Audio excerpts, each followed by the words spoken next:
king of the live stream. The king is back. Oh!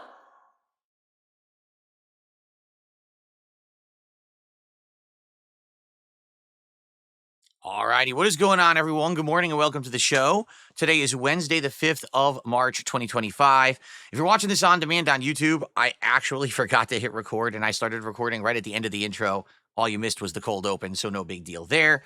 I hope that you're all in good spirits, and if not, I hope the show gets you into them today. It is the big pizza party stream.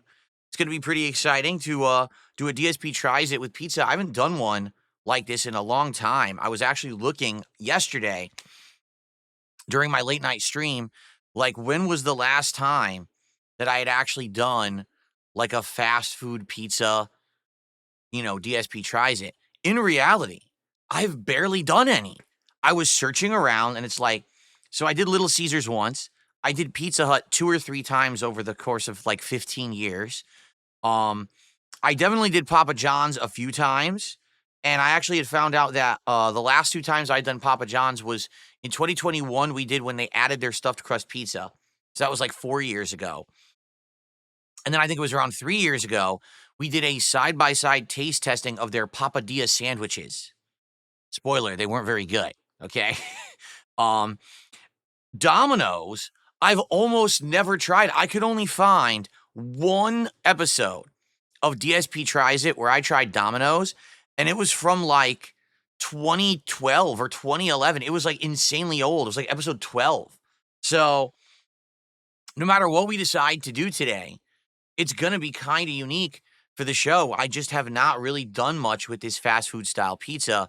And I'm excited to see what we try. I definitely want to do something that's like a stuffed crust. And then I'm thinking to get a different kind of crust. I don't know if we want to do like a New York style or a thin crust or something else. And then I want to pick an appetizer off of one of the menus. So basically it's like 3 different things we're taste testing with the new camera angle, which will be awesome to have this like top down camera. I could show you the food up close. That'll be kind of neat. And so that's going to go down today. During this show, we're going to look at the 2 menus and determine if we're going to order from Domino's or Pizza Hut. And then later today, when my wife gets home from work, I'm actually going to order, and have it show up right at the tail end of the Call of Duty gameplay around, 4 p.m.-ish Pacific time. So there you go. And again, thank you guys. You've been so supportive this last week, hitting multiple goals, getting us to this, reward right basically on time when I wanted to. So thank you so very much. So now, by the way, now that we've done that, as you can see, we are now working towards goal 50.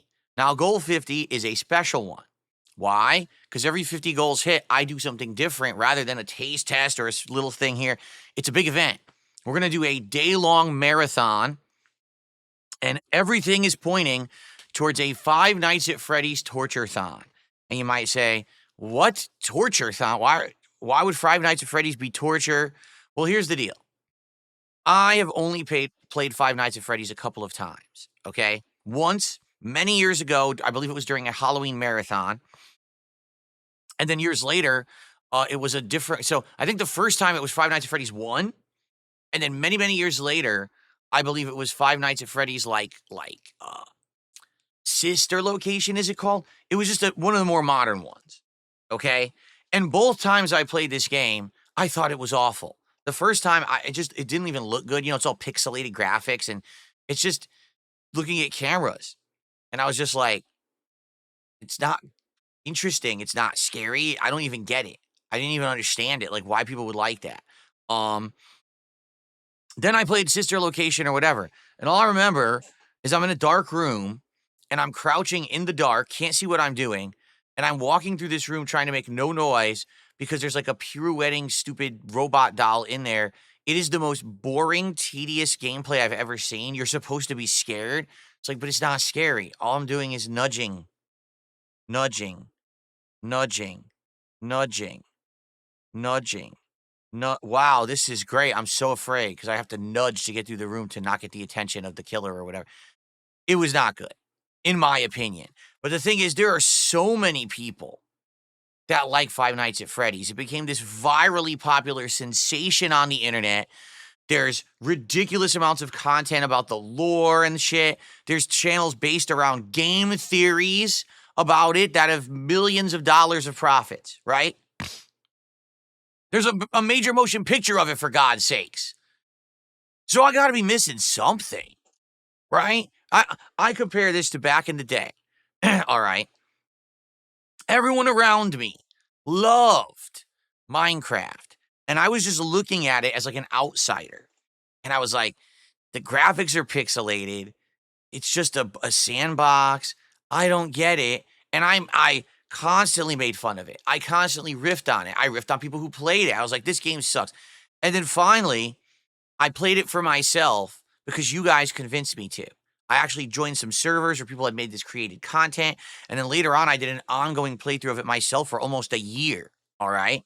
And after all of that, I was like, it's my fault because I'm so dumb that I feel like I should have tried the game before I kind of wrote it off. And I shouldn't have sat there for years talking out of my ass saying that it's awful. Now, in the case of Five Nights at Freddy's, at least I've played it, okay? I have tried it, and I just didn't like it. But I also never actually significantly put time into it. It was more do a little bit of it here on a marathon, don't like it, whatever, rag on it, move on. But now, if the entire point of this marathon is to play Five Nights at Freddy's games, now I'm going to be immersed in it. So what I'll probably end up doing is buying like the first 3 to 4 Five Nights at Freddy's games and play through them, not playing through the full playthrough, but try them all and see if they're any good. And the thing is, I from what I'm going to understand, they have evolved over the years, right? At first, they were incredibly simplistic, bad graphics and all that. But later on, they became way more modernized and everything. So maybe the first couple I won't like, but maybe later on, they'll add more elements that I'll actually enjoy. I don't really know. I want to try it, right? And the reason we're calling it a torture-thon is because, if I don't like it, man, it's going to be torture to have to play, all these different ones. But as you know, when I do my marathons, we do fun things like me taking shots and drinks and stuff during it to get kind of buzzed. I did this back in January trying to play Mega Man games, and it took me forever to beat Mega Man 1 because I was so buzzed. It was very hard to get through. And then we more recently did it with a variety of games during the Viewer's Choice Marathon, and that was great. It ended up turning one of the playthroughs into a full playthrough, right? It was Onimusha Warlords, and now I'm very excited to actually play more of those in the future moving forward as they release. So it always ends up being a great time. I'm excited. When we hit 50 goals, we're going to do this marathon. So FYI, it's Wednesday. If you do the math, I'm still here today, tomorrow, and Friday. Potentially, maybe 6 goals hit there. And then, maybe early next week, another few goals the first couple of days. We may be doing this by the middle of next week. Now, it's not a guarantee. It's not a lock. But we may be doing it around the middle of next week. Here's the other factor that's involved that I want to bring up. My wife has expressed her desire. She wants to cook food for this event, okay? So because she wants to cook food, I have to do it on a day when she's home. I can't do the marathon when she's working. So I have to find out what her work schedule is for next week and potentially try to schedule the marathon on a day when she's home so that she can cook. Now, what is she going to cook? Don't know yet. Depends, okay? So I'll talk with her about this over the course of this week. Obviously, I have to get ingredients or whatever for what she's going to cook when I go grocery shopping on the weekend, and we'll go from there. But now we could start to actually hype this up because this is the next big thing. The sooner we hit the goals, the sooner we do the marathon. Like, no lie, let's say we have an incredibly supportive couple of days, and we hit the goals by Friday. Well, then guess what? We'll do the marathon Sunday. I'm down with that. All right? But let's see. Let's see how fast we hit them. The more you support, the quicker you get this giant Five Nights at Freddy's torture-thon reward. All right? So there you go. Let's hit it right now. Exactly. Let's hit the goal right now. Let's get people hitting and contributing right now. Let's get it going. And I'd love to hear your suggestions. Like, what kind of stuff would you like to hear or would you like to see Kat possibly make for this marathon? Do you have any ideas, any food or whatever you'd like to see us try? Because rather than order out, it'll be cool. A couple of years ago, she actually did this really awesome menu during a summertime marathon where it was like all summer foods, like cookout style foods. And that was really good. So I wonder what she'll come up with this time. I mean, it is March, so I'm not really summer cookout material right now.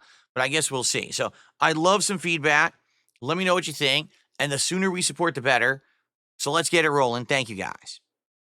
All right. So we have our first contribution of the day to shout out. Let's take a quick look here. It looks like the first contribution is a $2 tip from Flatman B, who says, let's get the party started. Cowabunga, dudes. Turtle power. Yes. I'm excited to unlock Ninja Turtle content today. And I'll be honest with you guys. You ready for this? I'm actually debating spending some money.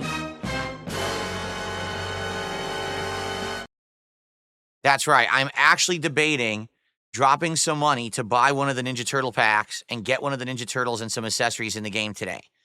Why? Because we've played a lot of Call of Duty, right? I think it would be neat to have a Ninja Turtle related thing while we're playing it today. So I don't know. What do you guys think?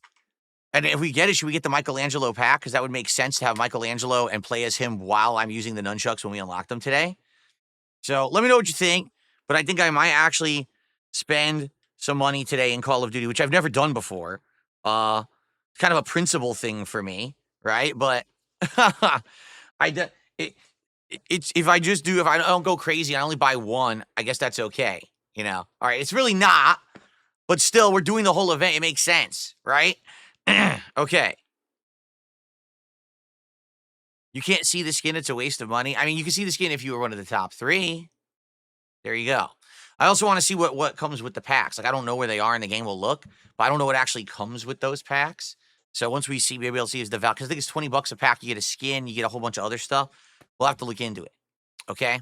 All right. So let's talk about yesterday and how everything went. Let's talk about the schedule for the rest of the week. And we got this Last of Us Neil Druckmann story to talk about. And then we can look at pizza. And then basically, there you go. We've got our show lined up for you. Okay. So, all right. Now, am I sick today? I sound congested. I do. I'm not congested at all. I'm fine. I don't know what you mean by that. Escanor says, if you get his pack, you'll unlock the weapon automatically. You won't need to grind. Oh, so we shouldn't buy his pack then. We should buy a different pack. We're about to unlock the nunchuck for free, so we should buy a different Ninja Turtle then. Yeah. There you go. All right. Anyway, so guys, let's get some support going.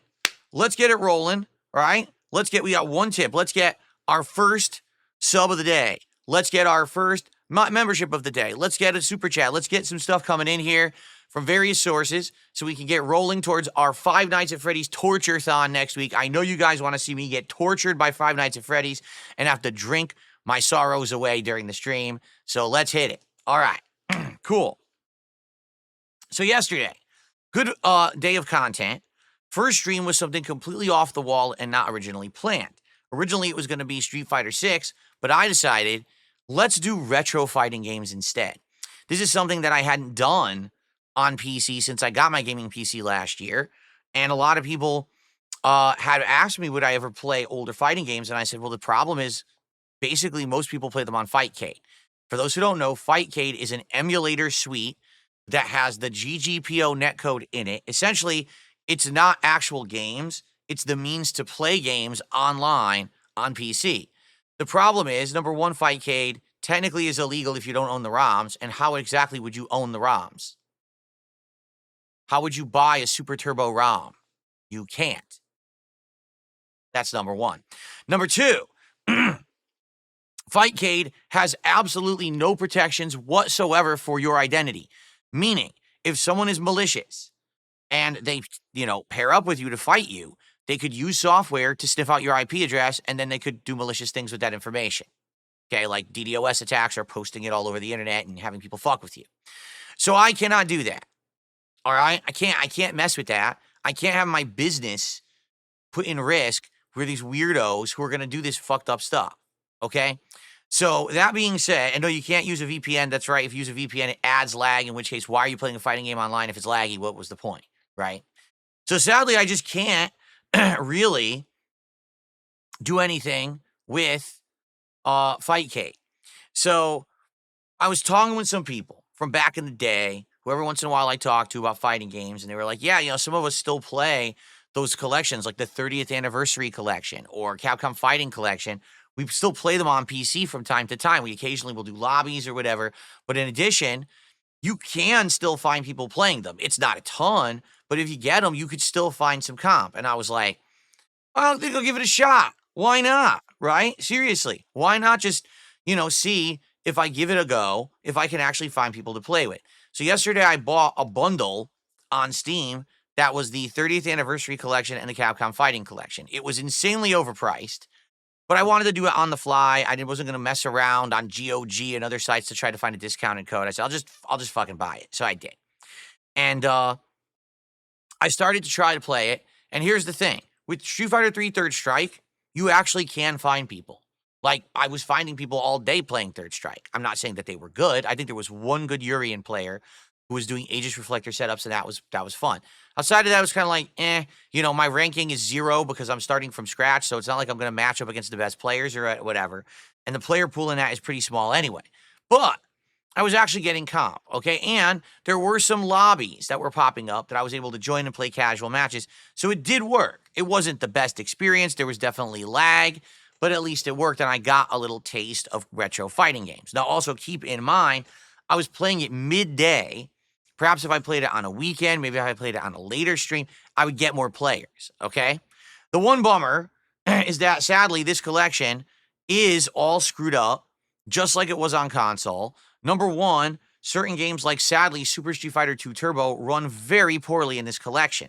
Super Turbo runs at the wrong speed, has certain stages that run like double speed because the emulator is a very shitty one that they're using in order to run these games. And this collection has massive issue with frame drops and stuttering and input drops. Meaning, for some reason, you'll do a special move and you can't even reverse it. Like, you can't block on reaction. You could do a Fierce Punch Blanca Ball in Super Turbo from about this far away, half a screen away. It hits you no matter what. You literally can't stop it. You can't block it. You can't hit it. You try, and the game's like, nah, no thanks. You're not going to be able to do it. I'm like, why?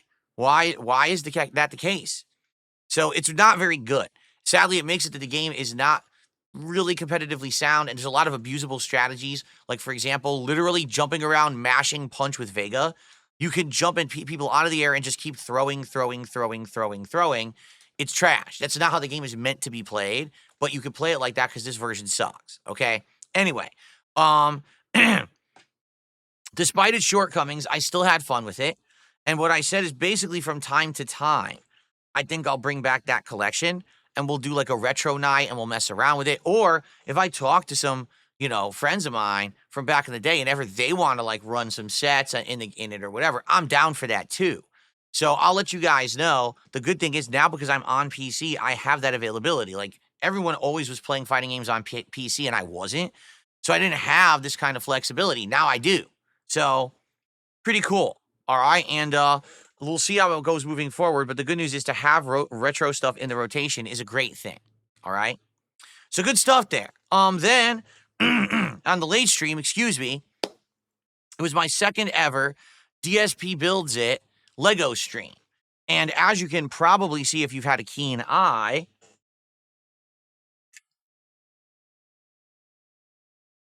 we did pretty well, although I just accidentally removed a Lego piece. See, here's the thing about last night's Lego build. I don't really like one of them, as you can see. Why? Because this one, for some odd reason, is not secure. All of these little succulent plants that we've built so far are all very secure, except for one. This one right here is loose and doesn't have a way to attach itself. It just kind of sits in there, but then if you touch it or pick it up, it comes off. And I think that's not a very good Lego build. Legos are supposed to be secure. Like, I can turn this entire set upside down, and it's all intact, held together, but not this part. Very weird. Anyway, so last night we built 3 more, including this big towering moon cactus, this awesome lavender blossom, and this little guy here that's falling out. And that's in addition to the aloe vera plant, the orange blossom, and whatever the heck this was from last week. So as you can see, the succulent plants are coming together, all right? And it took exactly 2 hours to build, so it was a good timing. There is 3 more left, and I'm excited to finish this up next week. I'm having a great time. It was a chill. We had a lot of fun conversation, a lot of good kind of back and forth while I was doing it. So it ended up being another really nice late night chill stream. However, I'm going to make a very, very fair observation. This week, there was way less attendance, there was less engagement, and there was less support. We did hit the goal, but we hit it last minute as a result of 2 or 3 people all throwing in to make us hit the goal because they were like, no, we actually like these new Lego nights and we want to support them.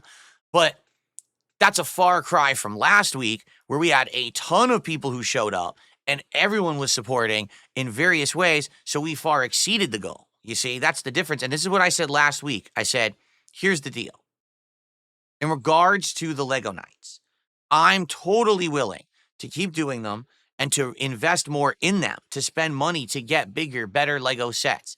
But I need to know that people are going to show up, engage, and support these streams. It can't just be, oh, I'm doing a Lego night and now it's my slow night because I'm not playing video games, right? So far, first week went very well. This week went good, but we're on a downward trend.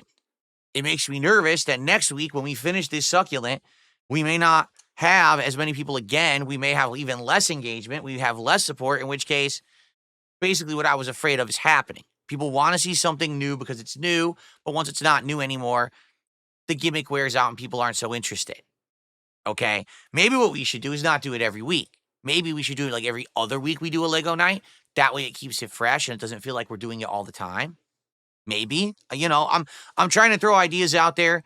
I don't know if we have to do it every week, but we wanted to finish the succulent plant. We have one more session to do it, to finish it. So let's think about what we want to do. But I am going to do a Lego night, next week for sure. Okay. And we're going to finish up the succulent, see how it goes. And then depending on how it goes, maybe then we'll look at other Lego sets. Maybe we'll have a podcast here where we simply look at Lego sets, what's available, and what will be a cool one to be the next one.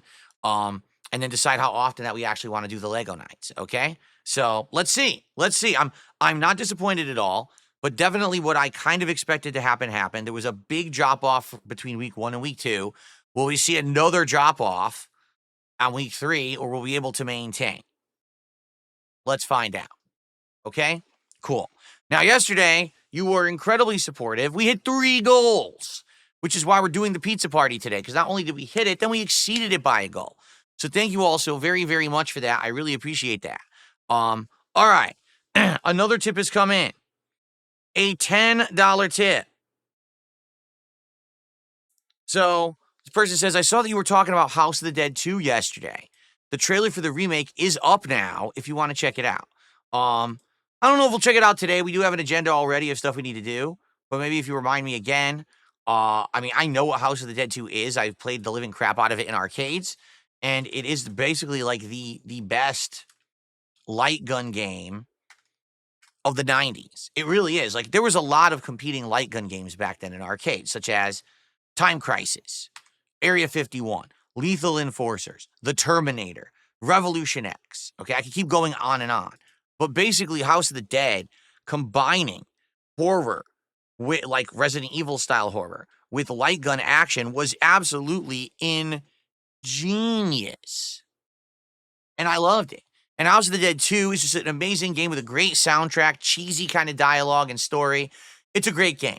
So I'm definitely excited for it. I hope that you're excited for it. Maybe we'll play it. I'm debating it. This remake coming out or whatever. We'll see. All right. But I'm curious how it's going to play. Again, without the light gun, it kind of loses its luster for me. If I had a gun that I could point at my TV and shoot and kill the zombies, I think that would be amazing.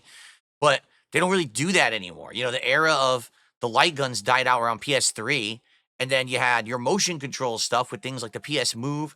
But this is all ancient history, right? Like, no one really does it anymore. I mean, now it's all like VR. Imagine, maybe they make it VR. Oh, man, I didn't even think about that. Imagine that, House of the Dead, but they make it VR.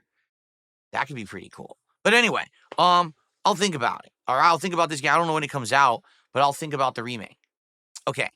So, guys, thank you.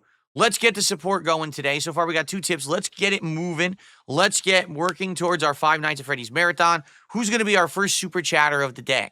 Who's going to drop the first sub of the day? and who's going to become a member. Right now, all we have are a couple of tips. Let's get some variety. Let's spread it around the board, as they say, all right, and get it coming in. Now, I like to give everyone an update on the schedule, okay? Because a few factors have happened, and I want to let everyone know what's going on, all right? So, let's open up the schedule, take a quick look at it, all right, and get this discussion going. And let's get rid of my clone. So as you guys can see, and by the way, I'm really small. You know, that's fine because this is probably going to be correct for later. So I'll just leave myself tiny. I don't really care. As you guys can see, here's the schedule for the rest of the week into next week. All right. Today, it is the Ninja Turtles Pizza Party. I'm very excited for this. We're going to play Black Ops 6. We're going to probably unlock the nunchucks. Maybe I'll spend some money and buy a different Ninja Turtle and unlock another weapon. So we'll have multiple Ninja Turtle things to do today. I think that would be pretty cool. And it's going to be a fun stream. Then we're going to order pizza, and we're going to have the pizza party. DSP tries it after the fact. So around 4 p.m. Pacific time, we're going to have a DSP tries it. So we're going to do a lot on today's stream. It should be a good one. Tonight on the late stream, it is the return of Indies. We're going to finish a game about digging a hole. We're more than halfway through it. We're kind of near the end game. We've already bought some of the final upgrades, so probably another hour, and we're going to wrap it up. And obviously, I want to see how it ends and what's at the end of the game, so that's going to be fun. And then after that, if we have extra time, which likely we will, we'll probably try another indie game. We already have like 3 more that we installed that we could try out, so we'll jump into some fun indie stuff on the later stream tonight around 6:45 p.m. Pacific time.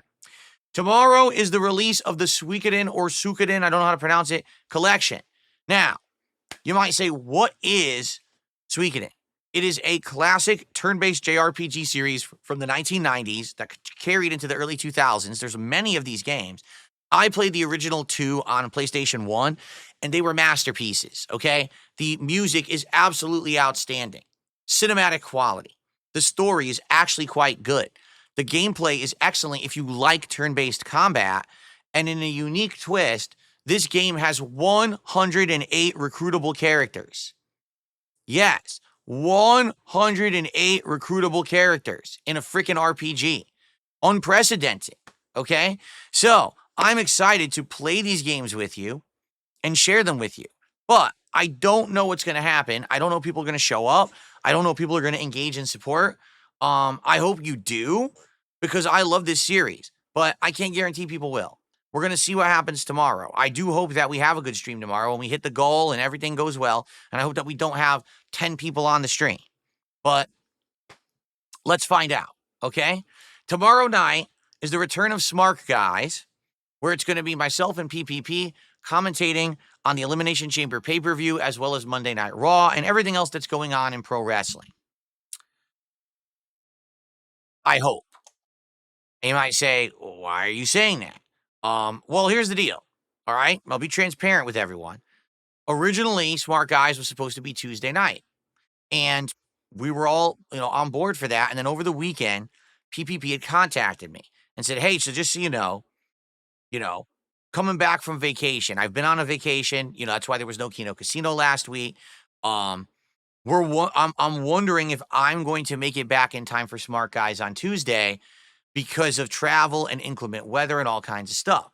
So I would prefer if we kind of maybe, delay it till later in the week. So that way there's not a chance that I don't make it back and then it screws the show up. And I was like, that makes sense to me.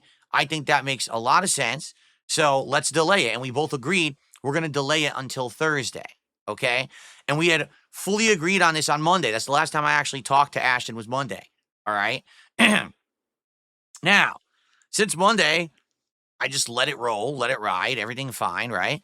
So I've been waiting to hear from him again, and I haven't heard from him at all. So I actually hit him up, and I asked him yesterday, hey, I'm just curious, did you get home yet? Are you all right? I'm curious, are we going to be doing Smart Guys on Thursday? I just want to be sure everything's cool, because you know me, I don't like to overpromise and underdeliver to my audience. So if the show's not going to happen this week, that's okay. We can easily do it another day. I mean, maybe we can reschedule it. Maybe we can actually plan a bigger show, right? Maybe we could do like a super show at one point, a longer show, and we'll switch the streams. We'll do it earlier so we have more time for it, right? But I just need to know, what's going on. And I haven't heard back from him yet. All right. So I hope he's all right. I hope that everything's good. And when I hear back from him, I'll let you know. But that's the thing. Like if I don't hear from him by the end of today, then I'm not going to tell you guys we're doing Smart Guys tomorrow. All right. So if this is the case, if I don't hear from him today, then tomorrow will not be Smart Guys. And instead, I'll do something different. I'm thinking throw in a stream of Avowed because we did a stream of Avowed the other day. And, it did well. I enjoyed it. We chilled. We had a good time hanging out. And I was like, all right, maybe, we just do that instead as a chill session, right?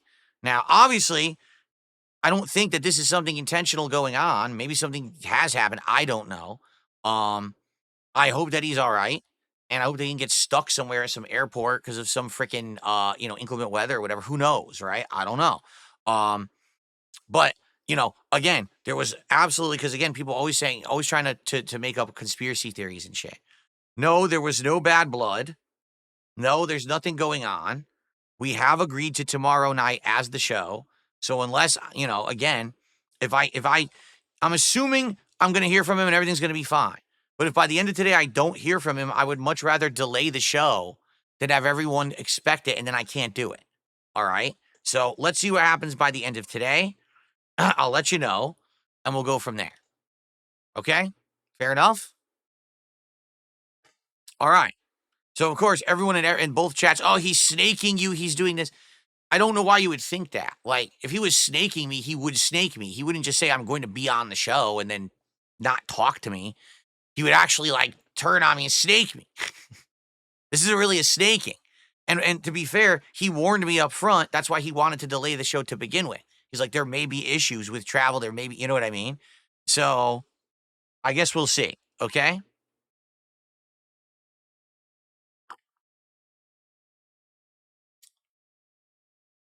In truth, I actually feel like Ashton and Andy do it right. And what I mean by that is, when they go on these vacations and stuff, you notice it's complete, no information, no contact. They do their own thing, and then they come back fresh and they get right into their work, right? They probably are able to have a much better time that way. Because can you imagine if they were constantly keeping in contact? Oh, don't worry, we're going to come back at exactly this date and do exactly this, and this is our plan. They kind of keep it a mystery, and I think that's actually a good way to go about it. It's none of anyone's business where where they went for vacation, what they're doing, when they're coming back at all. No one should be in their shit. You know what I mean? So maybe doing it this way is great for them. But yeah, in this case, you guys know me. You know how I am. I'm a very scheduled guy. I'm a compartmentalized guy. I like to have a nice scheduled plan outline of my work for the week. I mean, look what we're looking at right now. This is literally an outline of my work for the week. And that's how I like to operate. And I don't like having X factors involved where I'm not sure what we're doing, and that's on me. That's a thing about me. A lot of other people like to operate and shoot from the hip and just on the fly. And I'm just not like that, right? I'm not that kind of guy. I'm more of I like to have control over everything. You know what I'm saying? So, again, I will let you know as soon as I know, and we'll go from there. All right, guess what? No exaggeration, this very moment, he just told me we're good for tomorrow. So there you go. Perfect. All right, we're good. He literally told me live, we're good. So we will be doing Smart Guys tomorrow night. There you go. Ask and you shall receive, right? Good stuff. So, all right, we're locked in. We'll do it tomorrow night. And by the way, to hype it up a little bit, I mean, not only are we going to have a lot to talk about with Elimination Chamber and Raw, but I've got the cards. You guys remember? Hold on.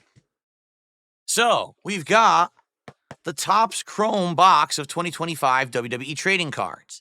And I think what we'll do is every goal hit, I'll open a pack. Now, what will the goal be? I don't know. I'll talk with Ashton about it and we'll figure it out. Like, what should the goal level be that we hit in support? And then I unpack one of these, okay? So... So let's see how that goes, but that's going to be something fun. And I've got the new camera to unpack them. So you're going to see them, right near live unpacking and see what's in the pack. Will I get a rare chase card? Will I get the 1 in a million rock card that's worth $10,000? No. But will I get something good? Maybe. All right, it's a possibility. So there we go. That will be involved on Smart Guys tomorrow. A little bit of something new to add to the show as well. All right. So now, continuing on with the schedule to finish it up for the week, Friday, it's going to be Like a Dragon Pirate Yakuza in Hawaii as the day stream, and then the night stream is up in the air. And what I mean by that is we could literally do anything we want on Friday. We could do Friday night fights, and we could do classic games again, or we could do Street Fighter 6. Or maybe we do a late night chill stream of Avowed because we didn't play it all week. Or maybe we really like Suikoden so much, we do Suikoden again on Friday night. I don't know. I actually don't know what I want to do Friday night. It's kind of an open session. So let's see how things go today. Let's see how things go tomorrow. And let's use that as a way to figure out what we want to do. All right? Fair enough? All right, I'm off on Saturday. And when I come back on Sunday, right now what I have it set as is Suikoden and Avowed. But again, they could change depending on what we choose to do during the week. Nothing really major going on next week in game releases. I believe it's around mid to late March when big stuff starts coming out that I'll be covering. So we'll have time to focus in and cover the things that I'm playing now. All right? Cool. All right, before we get to our news story and then we get to the pizza, I have another shout out to do. I received a $2 tip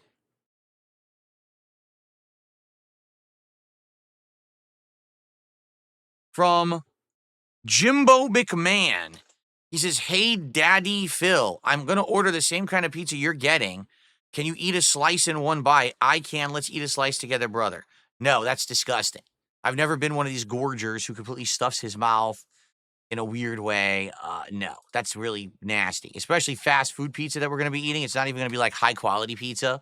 It's going to be like greasy, rushed, unhealthy pizza. So, no, I'm not going to be doing that. But thank you for the tip.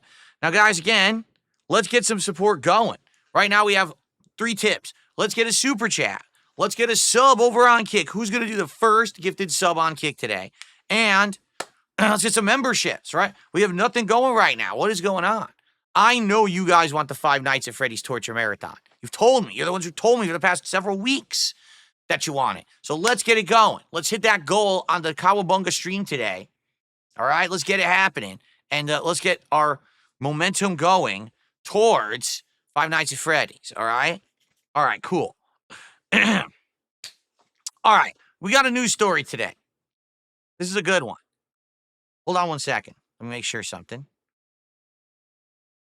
Go. I screwed it up. I knew it.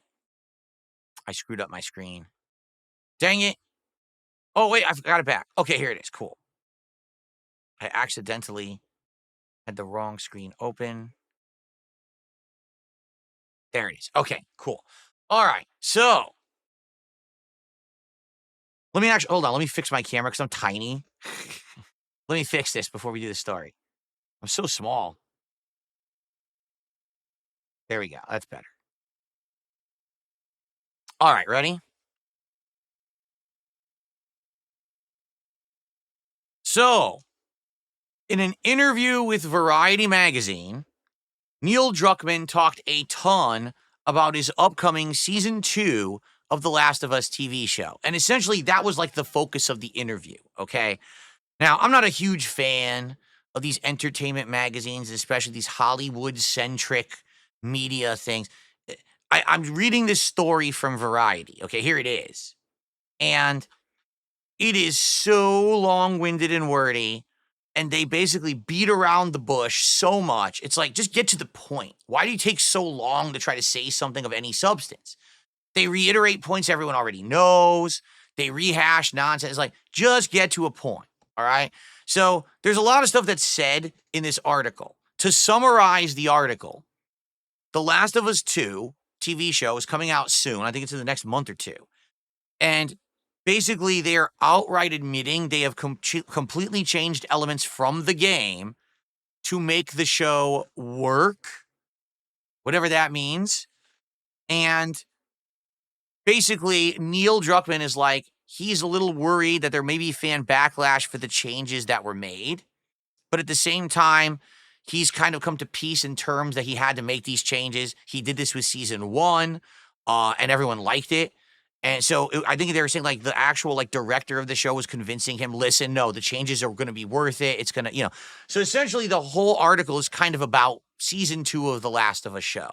I really don't give a shit about that. To be frank with you, I don't. Season 1 was just okay. Some parts were really good and almost really close to the game. Other parts couldn't have been further from the original game and were completely added on as filler content and fluff to push agendas. It's like I said, in a nutshell, I don't mind the episode that's about the side character who had a, gay relationship with a guy and their story of how they survived for many, many years in the abandoned town and all of that. It's actually a good story.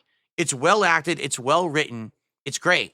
It also has nothing to do with The Last of Us. It's literally wedged in there to say, hey, look, we're open to homosexuality and we think that this is okay. So we're going to do a whole episode about it, even though it's nothing to do with the actual story. You can literally remove that episode from season 1 of The Last of Us, watch the rest, and it's just as good, if not better, because it doesn't feel like you just watched a filler episode.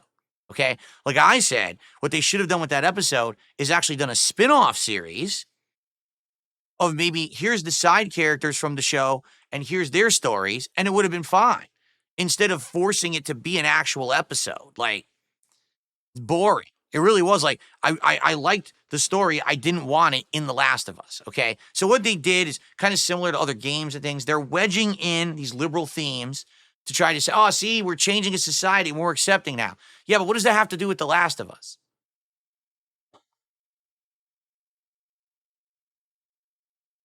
Anyway, with that being said about season 1, I'm curious what Druckmann is talking about when he's saying they had to make all these changes to season 2 and people might have issue with them, but he's not afraid of it anymore. I'm very curious. Like, what did they change? Because for those who don't know, The Last of Us 2, which is what season 2 of the show is based on, is very controversial. In the first few hours, the main character of the first game dies, okay? And he was everyone's favorite character, and he's just eliminated.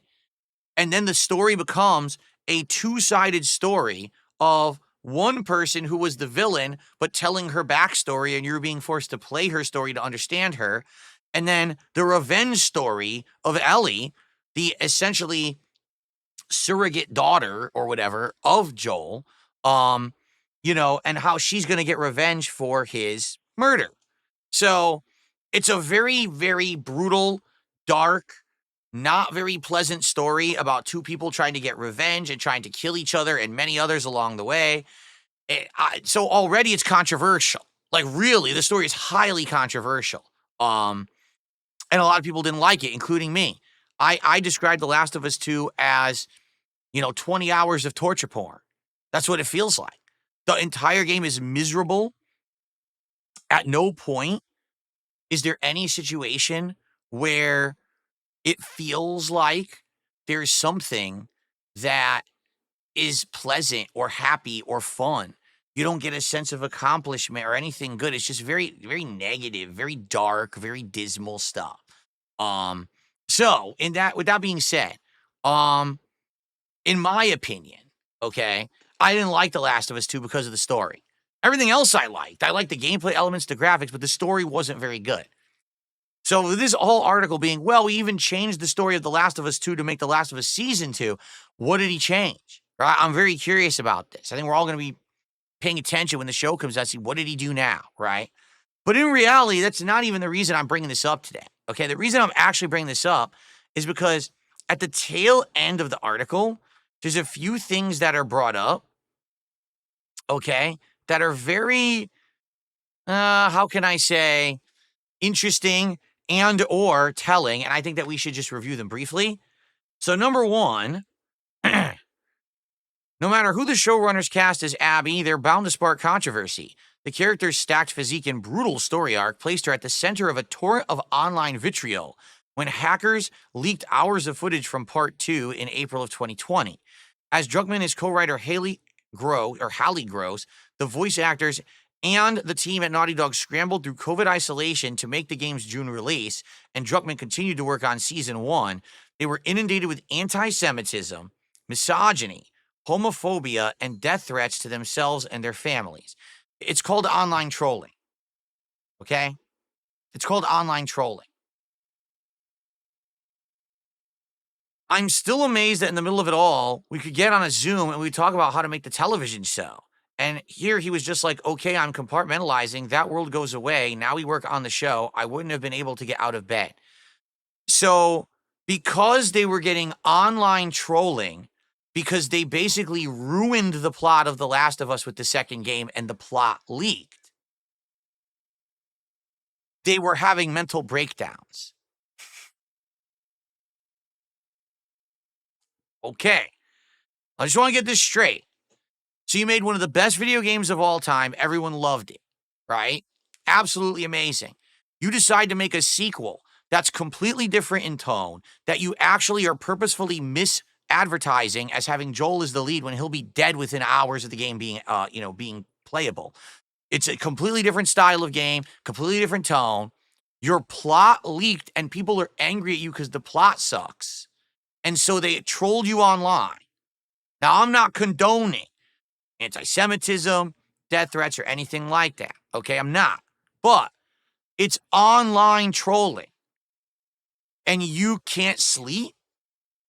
I can't work because people said The Last of Us 2 sucks. Maybe it does. Did you ever think of that? That maybe when you go against everything you wrote in the first game to try to get shock value for your second game, that maybe people have a point. That maybe when you throw away something that everyone loves just because you think that it's going to get you attention, that maybe that's a bad take, that maybe that's a bad idea, that maybe people would be upset with you because of it. Maybe you should see how upset people are and be like, oh, fuck, we made a big mistake. Instead, he literally did the opposite. During 2020, Druckmann came out publicly and said, everyone that doesn't like The Last of Us 2 is a bunch of bigots. You guys are just sexist, racist. You hate everything that has to do with liberalism, basically. And because of that, if you don't like Last of Us 2, you're a bigot. If you don't buy Last of Us 2, you're a bigot. At the end of the year, I shit you not, he said this on social media. So it's the Game Awards coming up. And remember that every vote that you give for Last of Us 2 as the viewer's choice game of the year or player's choice game of the year is a strike against the bigot. So be sure to vote for Last of Us 2 to strike against bigotry. He actually fucking said that on the internet. Everyone called him out for it. And then he had to publicly apologize and withdraw his statement and say, no, vote for the game you actually think is best. The problem with Neil Druckmann is that not only can he not take criticism, but then he uses criticism as a scapegoat to try to get more attention for himself or more success. Instead of saying, listen, The Last of Us 2 is a great game. It's a great plot. It's got great gameplay elements. Play it and enjoy it for what it is. He literally said, buy our game and make us rich because it's a feel-good movement of leftist liberalism, and you're being progressive and helping the world if you buy and play our game and vote for it for Game of the Year. And that's the horrible thing to do. Like, that's so disingenuous. It's so dishonorable. How many game devs that year worked their ass off and also put out good games? And they now, that game's not a big bastion of liberalism, right? So anyway, this is why I don't like Druckmann. It's literally not anything to do with his games. It's his attitude and the way that he behaves himself. This almost like he thinks he's better than everyone. He thinks he's smarter than everyone. He thinks he knows better than everyone. And when someone criticizes him and says, no, you don't, you're not smarter, you're not better, your ideas are bad, he then freaks out and then tries to do this rallying call of liberalism, which is stupid as shit. And it's very dishonest, okay? So now listen, I asked Druckmann how he managed through this crisis. What crisis? Online trolling? He had a horrible crisis of people online telling him his game sucked because the plot was bad. That was his crisis. It's a life crisis for him. Not very well at the time, he says, sounding grim. I get hyper fixated on stuff. I get hyper fixated on stuff. I swear I didn't put that part into the article. So when I'm alone and I have time to think, and worse, I have time to browse, that's when it gets the most dangerous. I'm starting to doubt myself. What if I did ruin it? What if I did make a piece of shit? Well, you did. No, you actually did. People rightly criticized your hackish writing, and then you freaked out. But your game actually does suck because the plot's bad. And you have to deal with that forever. It doesn't matter how many people in games journalism kissed your ass and said your game was game of the year, the plot still sucks. And now you're making an entire TV show around the plot that sucks.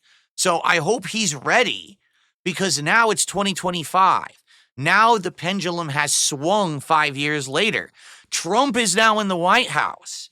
And worldwide, we're seeing a conservative cultural movement. If he puts out The Last of Us Season 2, the same way he put out The Last of Us Part 2, he's got a rude fucking awakening. Because even though every critic will probably say, this is the best show I've ever seen, the common person's going to say, your show is fucking literal dog shit. It is a leftist love letter, and we don't need that. We don't want that. We don't want Snow White, who's Hispanic. We don't want Last of Us 2 with liberal themes. We just want normal stories again. We don't want agendas pushed down our throat every waking moment that we have. And that's where the world has gone now. So if he's nervous, he should be. He literally should be. It's not years ago anymore. Things have changed. And he may not actually get any praise for the show outside of his butt-kissing circle. You know what I'm saying? Okay. So Craig was saying, who cares what they think? I'm telling you, it's awesome. Listen to me. So whoever this Craig is, you shouldn't have listened to them. You shouldn't have listened to them. That was awful advice. That's what we call a butt kisser. That's what we call a yes man or woman. They were not honest with you. Anyone who actually even has a knowledge of narrative, like how to lay out a narrative, the structure of The Last of Us 2 was terrible. The in medias res that was used, where you started in the middle, then there's an awful thing that happens, then you go back, and then you go forward again, then you go back. It's confusing as fuck. The pacing is all screwed up. Just the basic narrative structure is bad. Then on top of that, they have the balls to say, the leftist themes is why you didn't like it. No, people outright told you your narrative structure was bad, and you ignored it and called them bigots. You're the disingenuous fucker who can't take criticism. So, with Mazen's enthusiasm and pep talks, as well as the support of his inner circle, Druckmann thickened his skin to the point that he doesn't think any commensurate online hatred for Season 2 of The Last of Us would upset him. I love the changes we've made. It's a different version of the story, but its DNA is in there. Maybe more than excited. I'm really curious what their reaction will be. I'm going to spoil it for you. No one's going to like it besides your friends. I'm just going to spoil it for you right now. Besides those who kiss your ass, all right, people are not going to like this show because culture has changed. This is why all the woke movies are failing. All the woke TV shows are failing. This is why people with their woke shows on CNN, the shows are getting canceled, right? Because no one wants this shit anymore. There's no market for it. So prepare your butt for utter failure, which is the complete polar opposite of when you got your butt kissed last time with Season 1. All right? But lastly, the big one, and this is what everyone's talking about, like no lie, the whole article is about The Last of Us Season 2, the show, but only anyone quoted this. So here's the big quote everyone wants to talk about, all right? Then there's the long whispered possibility of The Last of Us Part 3. I was waiting for this question, Druckmann says, sighing, when I bring up the prospect of a third game. I guess the only thing I would say is don't bet on there being more of Last of Us. This could be it. So I want you to think about this. Druckmann went from The Last of Us is the best thing ever, right? The video game part 1, the video game part 2. It's so good and popular. We're developing a full-fledged multiplayer game that's going to be its own entity set in the world of The Last of Us, right? Something has happened and changed so bad for this guy. He canceled the entire multiplayer game after years and millions of dollars were put into it. All he's done has made The Last of Us Season 1 the show and re-released both Last of Us 1 and 2, which didn't need re-releases. He remastered and re-released them, okay? And he's literally working on a brand new franchise that already people are ripping apart and saying, we don't want this, All right, whatever it is. I can't even remember what it's called, the one that's in space or whatever. Already people are analyzing it, dissecting it, and saying it seems like it's more of this woke bullshit that we don't want. So, it's going to fail. I don't know if it'll fail. I don't know. I'm not saying that. I'm telling you what people are saying in certain cultural circles, right? So it sounds to me like this guy basically realizes the grift is gone. The grift is done. He has one grift, and that grift is liberal themes in video games. But now the grift is drying up. The times have changed. The pendulum swung. So he's like, oh, well, we're probably done. We're probably not going to make The Last of Us 3. Really? So you're saying The Last of Us 2 is the end of the story? Because it sure didn't seem like it, right? It sure seemed like they were gearing you up for a part 3 finale. But I guess what you do is you throw in the towel when you realize that your one-trick pony ran out of tricks, And that's what it seems like. I mean, why else did he quit the multiplayer game? Because he realized it was too hard, that the multiplayer game wasn't going to be narrative-focused. He couldn't sell it on leftist beliefs, so he dropped it. After trying it, we're going to fail, he just quit. And now this show, well, we're going to make season 2. It's going to be different from the game.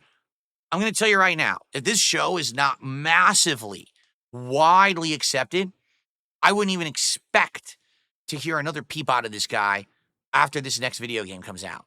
He's gonna go into his turtle shell and never be seen again.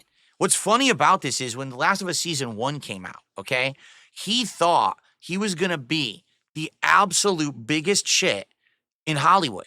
He went to these red carpet premieres, and he was standing on the carpet. No one took his picture. No one interviewed him. No one even knew who he was. He is such an afterthought in Hollywood. No one cares. But he actually thought that he was going to be well accepted. Oh, I'm going to be the video game director now because I made a liberal show, right? It's the complete opposite. No one wants anything to do with him.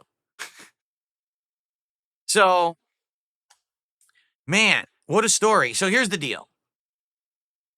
Last of Us 3, all right? Should it even come out, if they make one? I honestly, I do feel like there's more story to tell. But if there's story, it has to be a story that's not focused on, we need to have it be this agenda. It actually has to be a good story, right? I feel like they could actually continue the story of Last of Us and it could be good, but you have to cut the bullshit. Stop catering to a crowd that tells you this is what we want, but it has nothing to do with the quality of the story you're writing, but instead, well, look at the representation in the game. Who cares?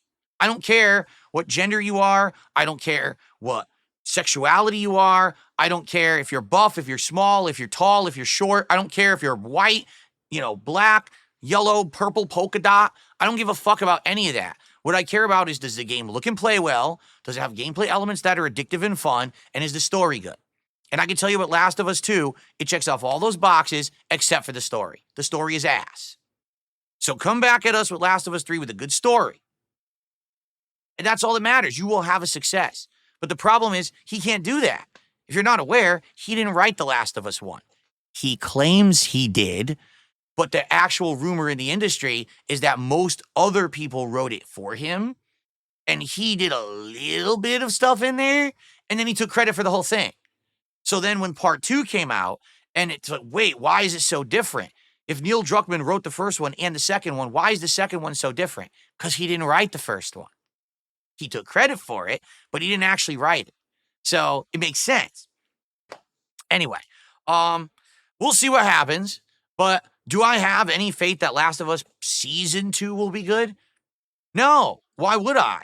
It's all narrative based. There's no gameplay elements. There's no graphics, right? You know what I'm saying? It's just going to be the story. And the story of Last of Us 2 sucked.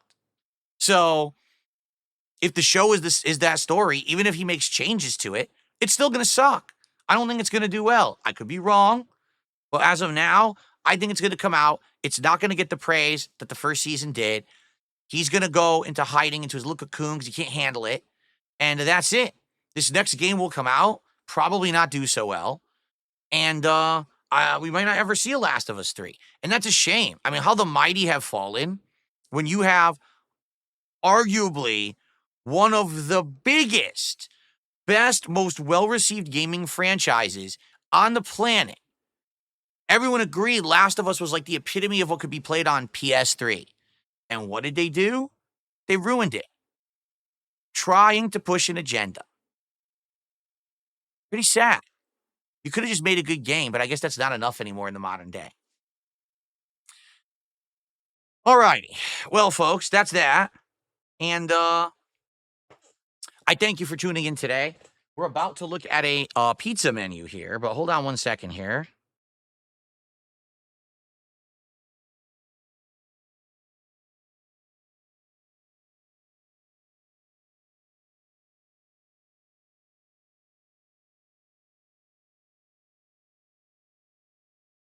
Wow, look at this.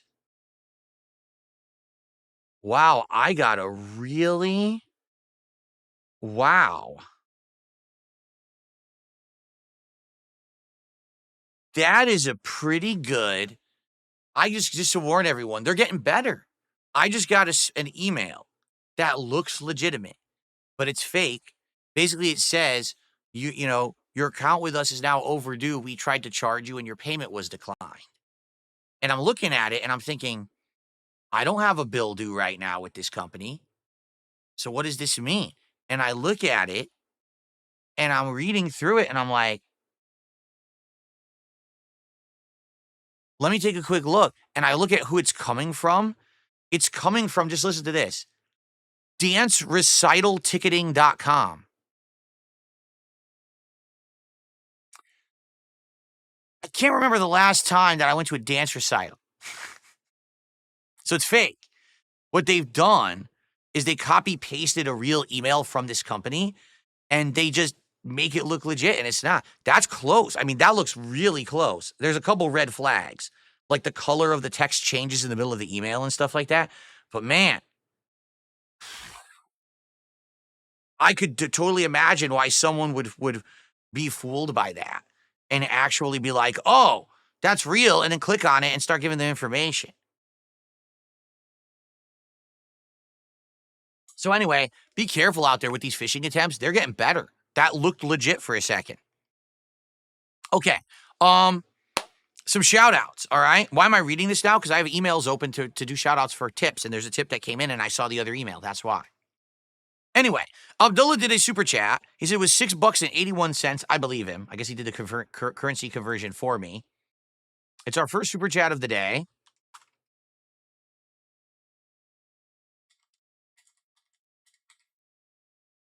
It gets us up to $30 in contributions so far. Thank you, guys. He says, Phil, take a royal dump on Neil Druckmann. That's spicy enough to melt his face off. Wow.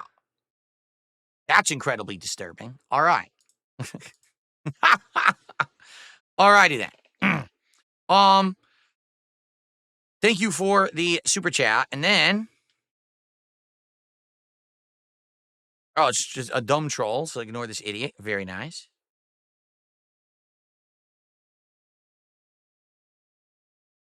No, Battle Duck, it's a completely fake email. I'm telling you, I looked at it. He says, did the troll sign you up for something? No, it's completely fake.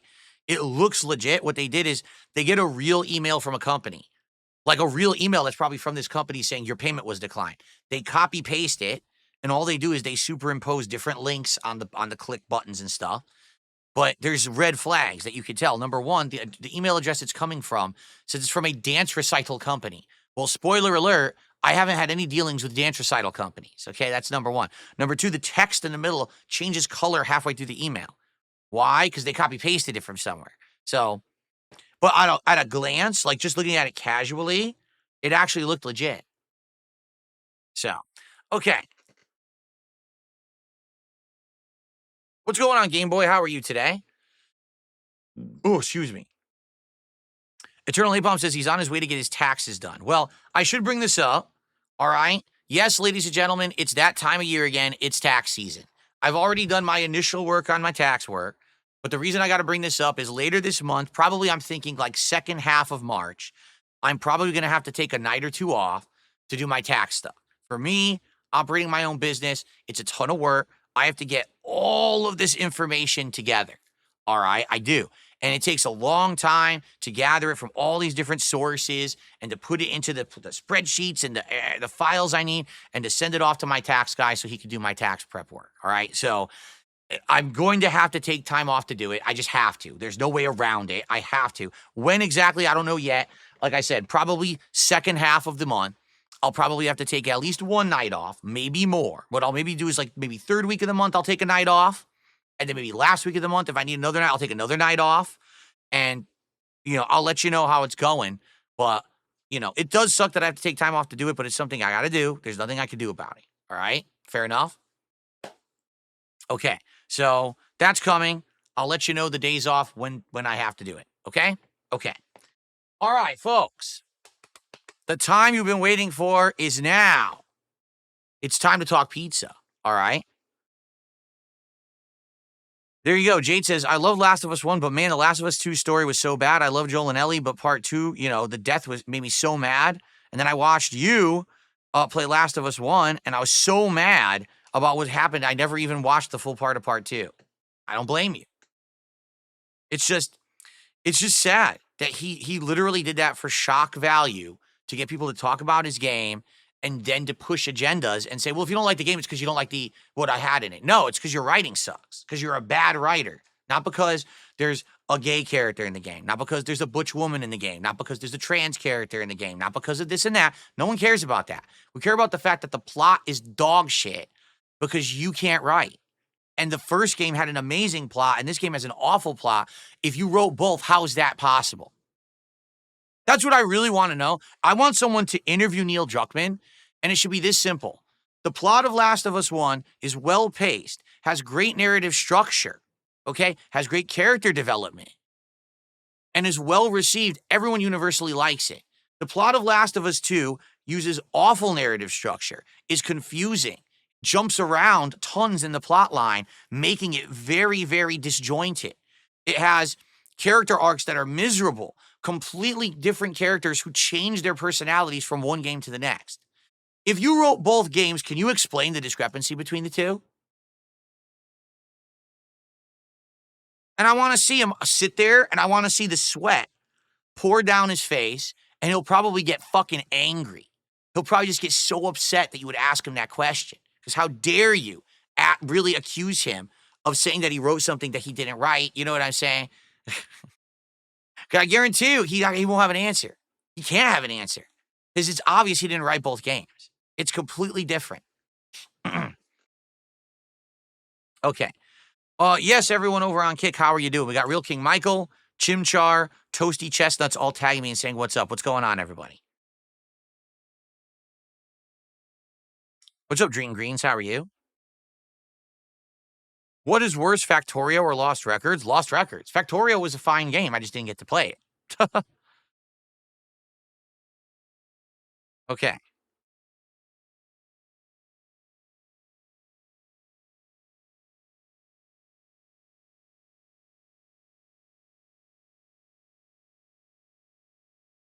What was the one piece out of my statue collection I regret selling? None. I have no use for them at all. Like, even if I had them, I probably wouldn't even put them in the background. A lot of those statues were giant, like, no lie. They were like this. I got a Hulk that was this tall, so it wouldn't even fit on camera, even if I wanted to use it as part of my background. I literally don't regret having none of them now. They were a different time in my life. I was single. I had money to blow. I wanted to decorate my place and make it look cool with pop culture shit. Every shot, I wanted to have a statue in the shot. And today, it's different,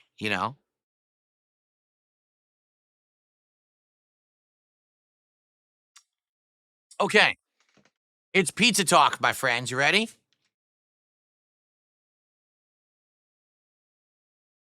All right, here we go. So, we have two places to look at. I'm going to be honest with you. I don't really think there's much of a difference. Like, here's Pizza Hut. Now, they have Parmesan stuffed crust. That's completely false. Are you aware that this is actually misadvertising right here? It is not a Parmesan stuffed crust. It is a mozzarella stuffed crust, which is exactly the same as every other stuffed crust pizza already out there. There's no Parmesan stuffed into the crust. All they do is they sprinkle Parmesan on top of the crust. And then they called it Parmesan stuffed crust. I mean, That's pretty. We're introducing a new product that's identical to everyone else's product, but we're gonna call it something different to fool you. I said this is pizza. This is Domino's. My bad. This is it's Domino's and Papa John's are the two we're looking at today. So yeah, pretty stupid that they would misadvertise it like that. Um, what I want to see, what are their actual pizza types? Where menu?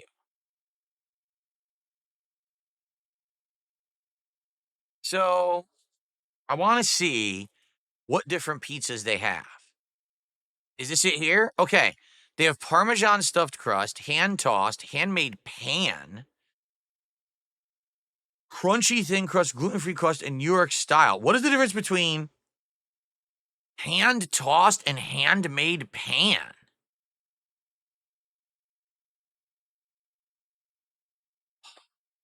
I don't I just want to see the fucking thing. I don't care about this. Here, I'm gonna say I'm carrying out. No, see what they mean? They're gonna make me put in my address information and shit. All I want to do is look at their menu. They gotta fuck with me. This is so dumb. Get the fuck out of here. It is so stupid. Because now they're gonna make me select a store and shit, which I don't want to do.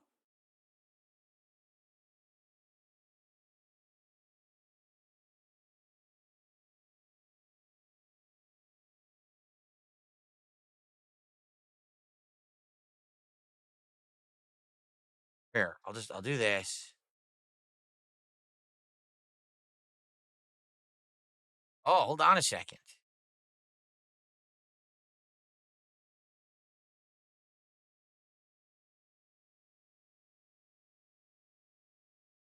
Domino's will not deliver via a car. It's either store pickup or what is this called? Car side delivery? What does that mean?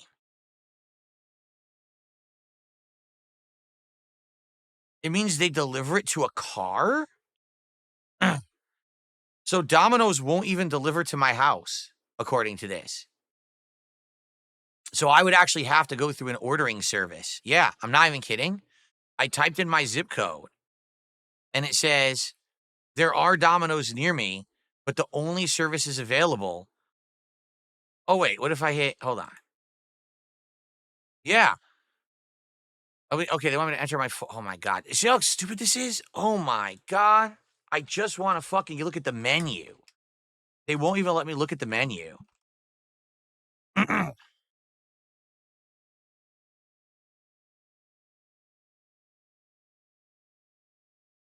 Okay, they will do it. They will deliver. This is the dumbest fucking thing ever. Yeah, see, but now this won't go away. Dude, this is really pissing me off. I can't even look at the menu without it showing all the store information and shit. And obviously, I don't want to put that on the stream. All right, well, what if I just do this? No, it still shows it. Look at this. This is fucked up. I literally can't show you because they're so dumb. They literally like dox the store. So I can't fucking, this is so stupid that I can't even do it on stream. I just have to read you the menu. Okay. So they have Parmesan stuffed crust hand tossed. It says it's a garlic seasoned crust with a rich buttery taste. They have crunchy thin crust. Thin enough for the optimum crispy to crunchy ratio and square cut to be perfectly shareable. New York style. Hand stretched thin and cut into 6 big foldable slices, offering a perfect balance of sauce, cheese, and crust in every bite. Okay.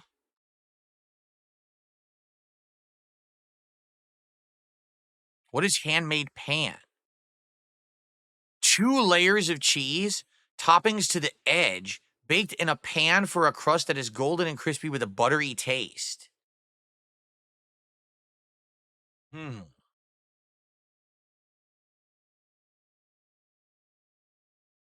And they even have a gluten-free crust. Domino's pizza made with a gluten-free crust is prepared in a common kitchen with the risk of gluten exposure anyway. It says, Domino's does not recommend this pizza for customers who have celiac disease. And if you have gluten sensitivity, you should exercise judgment in consuming the pizza. So then why would you even get it?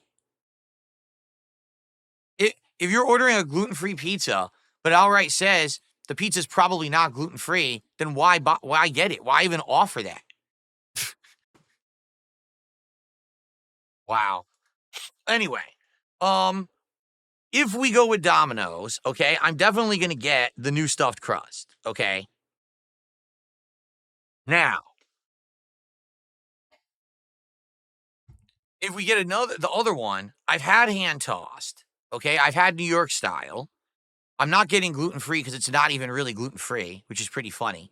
Um, Handmade pan or crunchy thin crust. I'll be honest, I think thin crust pizza is a complete ripoff. It's like eating it on a cracker.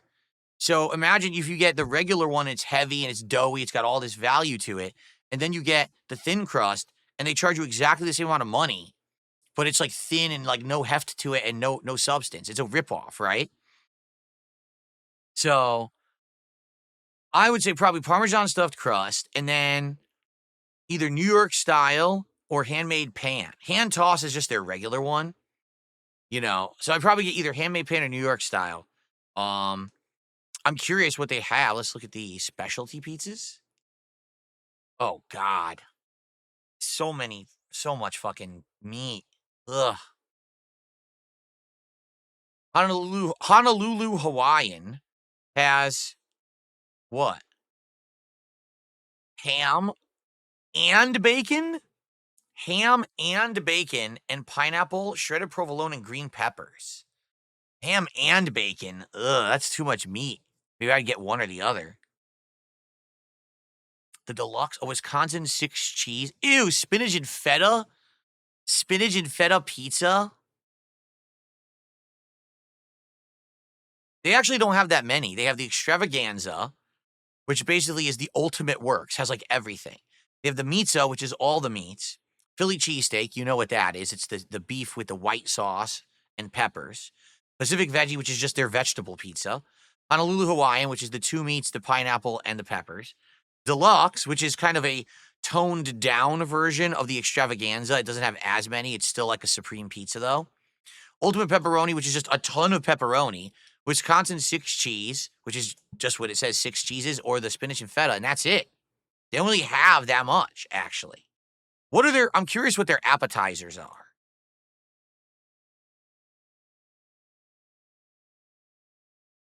They have loaded tots, Philly cheesesteak loaded tots, cheddar bacon loaded tots, and melty 3 cheese loaded tots.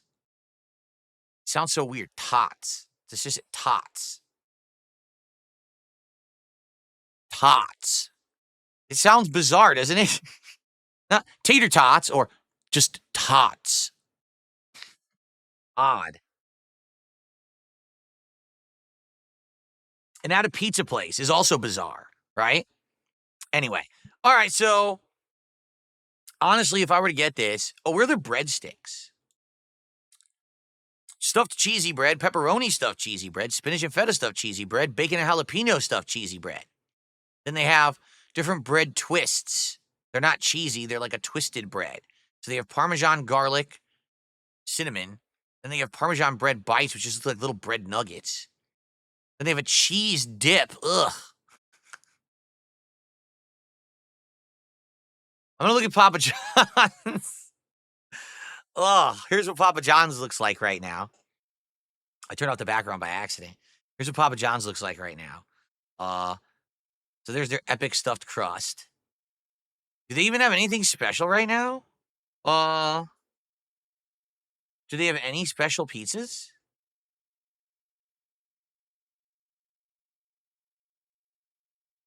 So what do they have? They have original, garlic epic stuffed crust, regular epic stuffed crust, New York crust, thin crust, and gluten-free crust.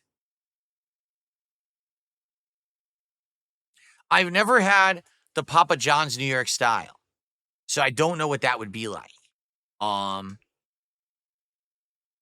To be honest, okay, my wife wants Papa John's. She says, I really hope you don't get Domino's. I would much prefer Papa John's. So I'm definitely leaning towards Papa John's. Now, what do they have? See, they have crazy specialty pizzas, right?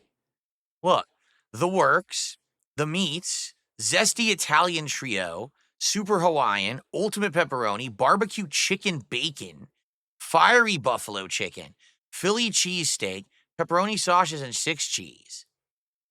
Cheesy Alfredo, spinach and tomato, garden fresh, Tuscan 6 cheese. Wait a minute. Wait a minute. They don't have hamburger pizza anymore? They totally used to have a hamburger pizza. I guess they got rid of it. Huh. I remember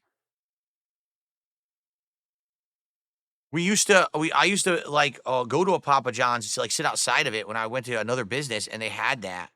But I guess they don't have it anymore, right? Hmm.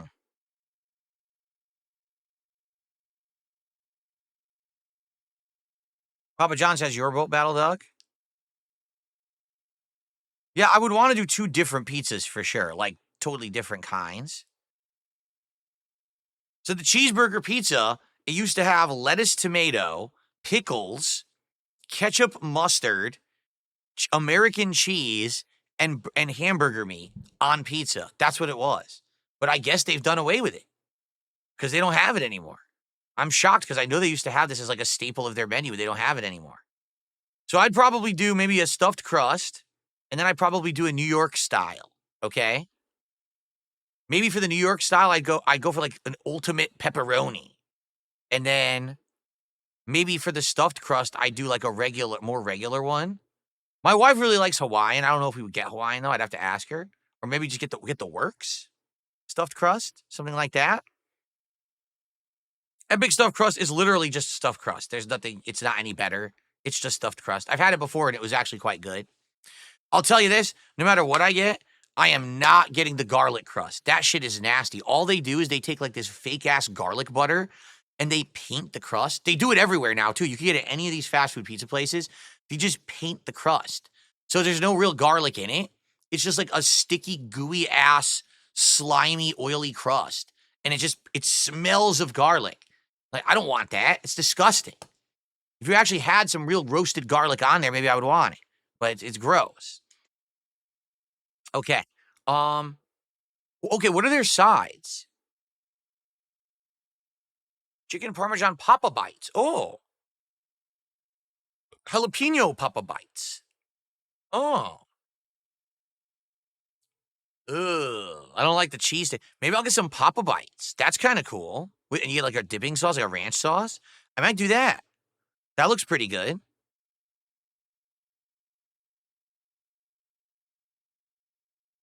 Yeah. I mean, they do wings there too, but I don't think we want wings. Probably not. By the way, isn't it funny that I can actually look at the Papa John's menu without having to put in any address information and doxing a store? Isn't that great? Right? What are oh, we just looked at these. Papa Bites. Oh, so they had their own menu. Ew, Oreo cookie Papa Bites. Ew. I might get one of these two. Chicken Parmesan or jalapeno Papa Bites. Both of those sound good to me. So I'll probably get one of those, and I'll probably get an epic stuffed crust and a New York style. All right, I think we figured it out. I just don't know what toppings to get. I want to check with my wife. But I'm definitely feeling like a pepperoni. Like I feel like the Ninja Turtles would want like an ultimate pepperoni pizza, right? All right. Yeah, maybe. Well, yeah, I know my wife likes Hawaiian. So she would probably want a Hawaiian. All right. So I think that's what we're going to end up doing. To be honest, like, I know that Domino's, but their stuffed crust is new, but it's not. Like, I looked into it. It's literally the same as everyone else's stuffed crust. They claim it's Parmesan stuffed crust. It's not. There's no Parmesan in the crust. It's just on top of the crust. It's the same as everybody else's. Okay. And we've had Domino's, like, my wife and I had Domino's. We had the New York style. It was gross. It actually was like ultra salty and just not good flavor at all. We had the hand tossed isn't very good. I just feel like if I'm going to order all this pizza, I want to get a pizza that's good that we're going to enjoy and want to eat more of. So I think that's what we'll do. We'll do a stuffed crust. We'll do a New York style, 2 completely different styles of pizza for those 2. And then we'll do one of those bites probably. I'll figure out with my wife which one she wants. Okay? There you go. So we'll order, and I'm going to order when she gets home from work. We'll go downstairs. I'll order, and we'll get it delivered and all of that. All right, good stuff. All right, so I got a $2 tip from Flatman B. Would you be willing to eat anchovies? I've never had an anchovy before. Here's the thing: like at first sound or first glance, you might say, "Oh, it's probably gross," right? But I don't think so. Maybe it's good. If it is such a popular pizza topping, right? If it's common, then maybe it's not bad. Maybe it's just there's a misconception. Oh, by the way, the top tip is $10, not 20. I put the wrong thing. It was a $10 tip earlier. I think there's a misconception of certain things. Like, for example, when it comes to wait, what are we at now for contributions then? If it's a 680, how many tips did we get?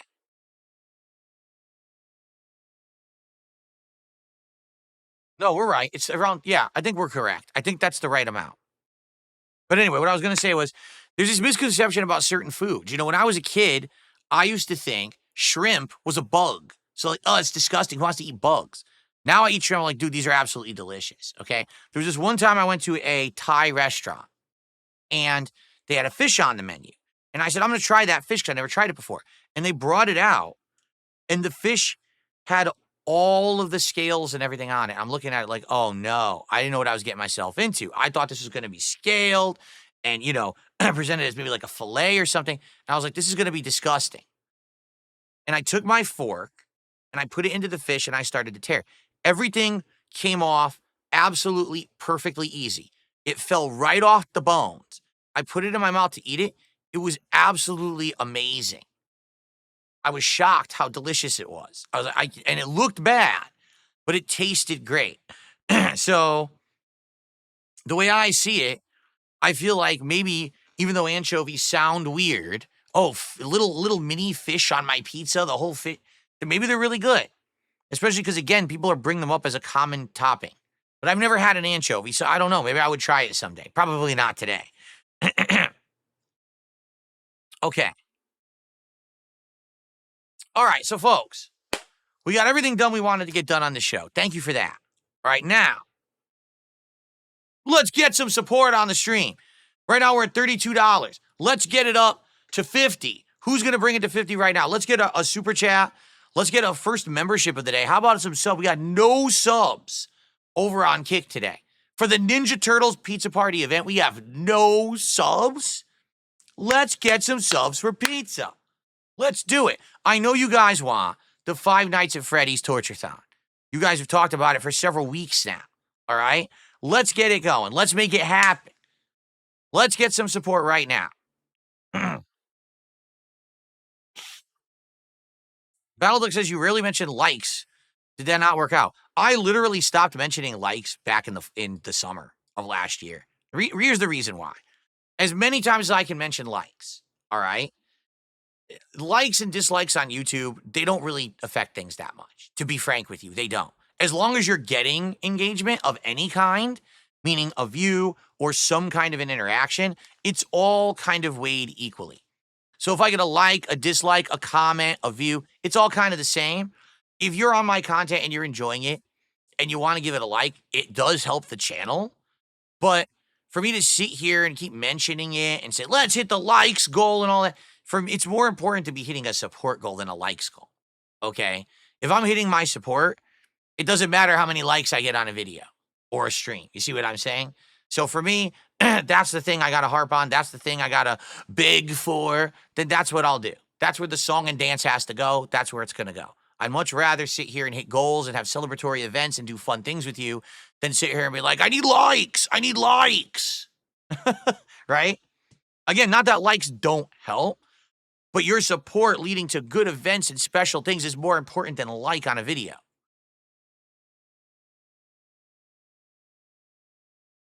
And the truth is, when you ask and ask and ask and ask and ask for all these things, please watch, please like, please subscribe, please sub, please become a member, please do a super chat, please do a tip, please do, please. It all just becomes white noise. So I'd much rather have it be focused on the stuff that's important, you know?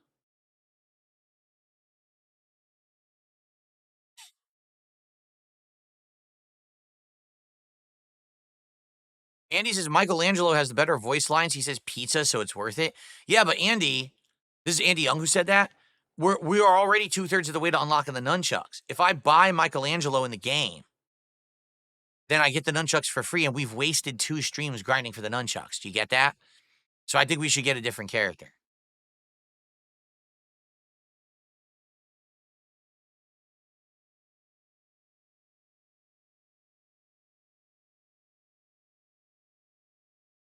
Okay. So guys, are we gonna get some support? Because here's the thing.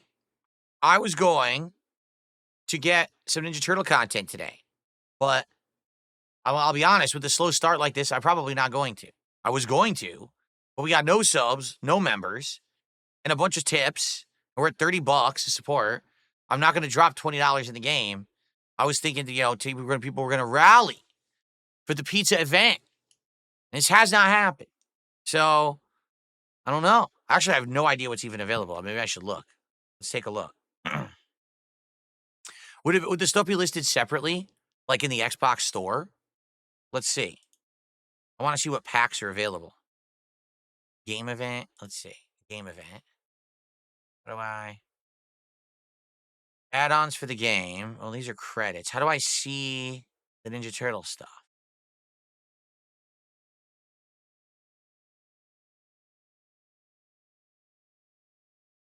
Maybe I should get the Ninja Turtles pass too, because I probably have already unlocked a bunch of shit from it, but I don't know what.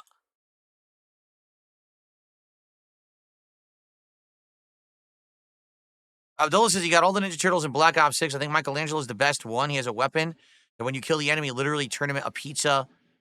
The other Ninja Turtles don't. The what? What you're saying is you kill an enemy, they turn into a pizza.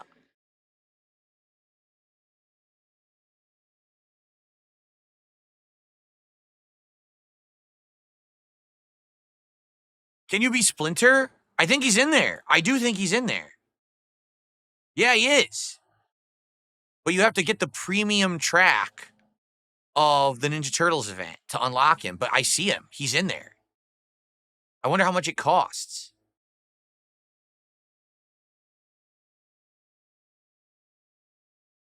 Jade says, what about a dairy-free pizza in the New York City one? I'm going to get the New York one. With pizza, I'm sorry, Jade. I understand, dairy doesn't agree with you. Dude, I got to go for the dairy pizza. I can't have pizza without cheese. I can't do it. I'm too Italian for that. It would hurt me. Michelangelo has the AK-47 that turns people into pizza. Splinter is also playable, but you have to finish the pass. Shit, I wonder how far along in the pass we are. Do you want to take a look? Let's take a look where we are in this right now together before we actually start with the gameplay segment. Shout out to Jay Calva, who just gifted a sub. Thank you, Jay Calva. That's the first gifted sub of the day. I appreciate that. Hopefully that will get some momentum going over on Kick.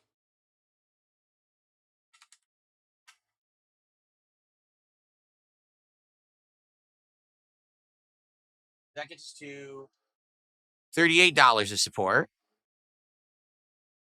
The game is booting right now. I also just received a $9 tip. All this talk of pizza has now made me hungry. I'm not shocked. That does happen. Whenever I talk about food or I do a DSP tries it, that's good. People are like, oh my God, I'm hungry now. So sorry if you weren't intending to eat anytime soon and now you're hungry. But thank you for the tip. We're now up to $47 of support. Let's see here. We're gonna jump into the game quick. We're gonna take a look at what's available for Ninja Turtle stuff.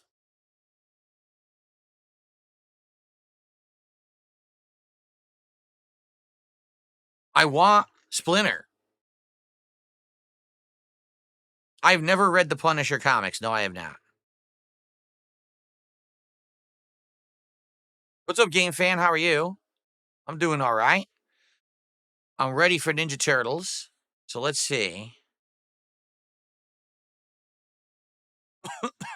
Battle Pass. Now, this is Season 2 Battle Pass. How do we see... Oh, God. How do I find the Ninja Turtle event? All right, I need your guys' help. Ready? I really need your guys' help. I'm never going to find this without you. All right, so we're in the game. Where do I go to find everything? It says Battle Pass here, but this isn't the Ninja Turtles Battle Pass. This is something else, right? So this isn't it.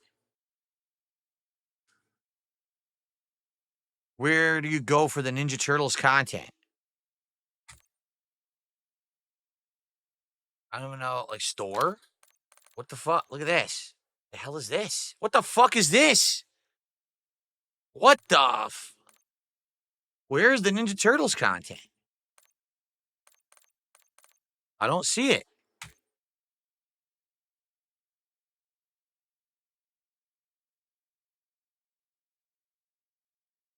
Anyone know how to find it? I don't. Store. It just takes you back to the same thing. Anyone? Now everyone's dead quiet, not talking about it. Everyone was talking before. Now where is the content? Home? See, look. How do I access the content? Open the game itself. So go to multiplayer. Okay, TMNT, maybe this is it. Okay, so we are about to unlock this. Dude, I don't think we're going to make it. Look, fuck. I'd have to play. The event ends on the 13th. All right. So to get Splinter, if I buy this pass, which costs 1,100 credits, I currently have 800 credits. Okay. So if I buy this pass, I'll get this skateboard. I'll get this gun. The Ooze gun. I'll get Splinter's cane melee weapon. I'll get a Sensei support animation, which we've seen. Okay. I'll probably end up unlocked. Like today, I'll probably get 1 or 2 of these unlocked. But then I mean, dude, 370,000? How am I ever going to get that? How would I get the tier?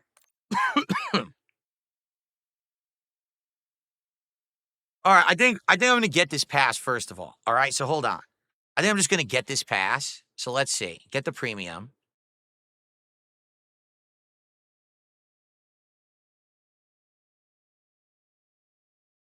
So I'm going to buy some credits. I only need a few credits here.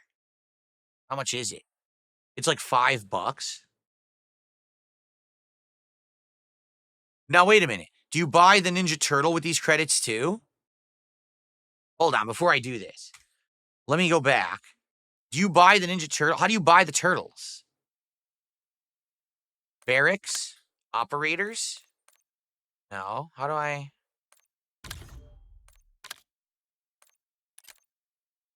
do this? How do I buy the turtles? Store? No, we were already here. They're not here. Go to the store and click operators. Store. Operators. Oh, wow. That's why it's $20. 2,400 credits each. Yikes.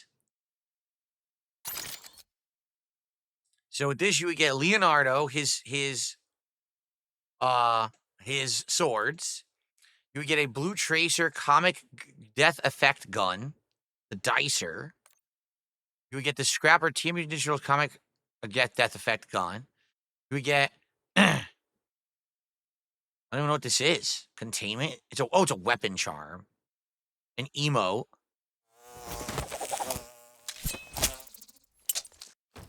Blade dance finisher. This is all shit I would never use. So you get 2 guns, and you get the swords, and you get him, and you get a finisher. Okay. Michelangelo, who's the party dude. The nunchucks, but we're about to unlock those today for free.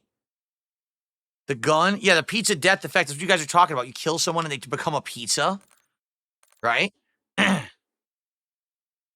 On call, flying to battle with the on-call weapon blueprint, and the same thing, pizza. What's his stuff? Pizza party. Look.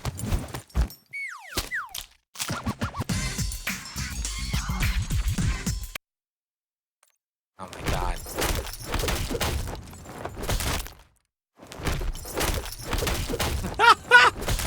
Let's keep looking. What about Donatello? So obviously he gets the bow staff. He gets a gun. Ooze canister death effect. So you turn him into an ooze canister, I guess? Oh, he has a special sniper. Look at this. Lorraine says viewers can gift you operators if you're added. Added to what?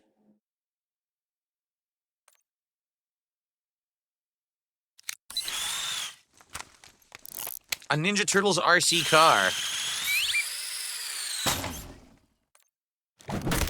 Bow staff boogie. Eh. What about Raphael? Let's look at Raphael.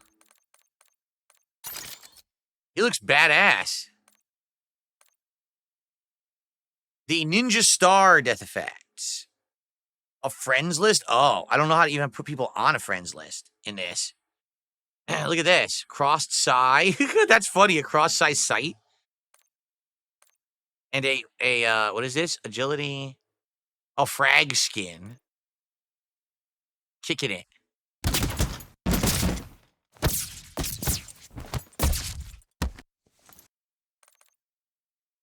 What is this? A LMG? Yeah, it's an LMG. He has an SMG and an LMG. Donatello has the sniper rifle, which I kind of like, and an assault rifle. Mikey has a marksman rifle and an assault rifle. And where's Leonardo? What did I do? Did I skip it? Yeah. Leonardo has an assault rifle and a submachine gun. Ugh. Leonardo is the most popular turtle in Black Ops 6, is he? I don't think I want to get Michelangelo, only because we're going to get the nunchucks today for free. We're going to grind the nunchucks out and get them for free. So if we're going to buy a Ninja Turtle, we should buy one of the others, okay? I would say Leonardo. Parasolo says, can I tip you to buy one of the skins? Yes, you can. Because I was already going to get it anyway, so if you tip me $20, I would appreciate that, because I was going to get one anyway. That would help. What do you think about... See, I don't know how good the weapons are. Like, there's no way to know, right? Like, the katanas are pretty badass. I feel like... Do you think the bow staff would be good, though? Like, do you think the bow staff has range for a melee weapon? Is it like a broken melee weapon?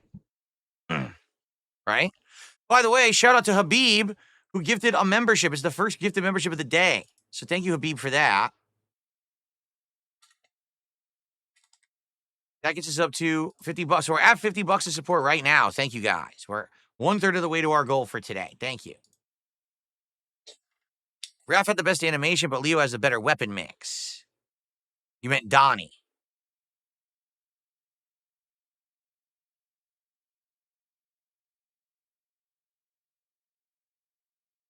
Dabian says, I doubt the bow staff would work like that. Wouldn't it be pay to win? You don't think that this game has an element of pay to win to it? You really don't? Of course it does. Of course it does. I don't know. I'll tell you this, I'm only gonna get one of the turtles, all right? And then I want to get the pass. So, plus I'm gonna get this chicken Lego head guy. He looks pretty cool. He's just... Who the fuck is this? Who the fuck is that? Violet Verge. Who would buy that? At least the Ninja Turtle makes sense. Like, it's something pop culture. They made shit up. Who buys these? Why is this one 3,000?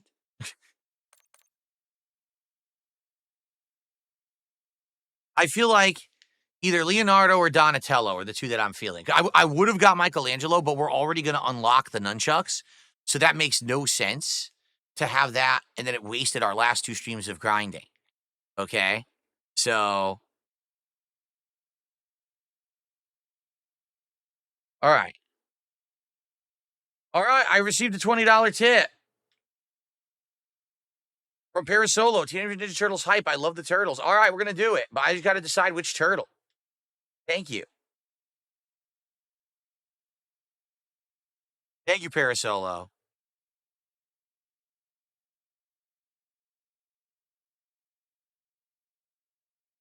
So what I need to do is I need to get 3,000 points then, because this is 2,400, and I need 300 to get the pass. So I need to buy 3,000 points, basically.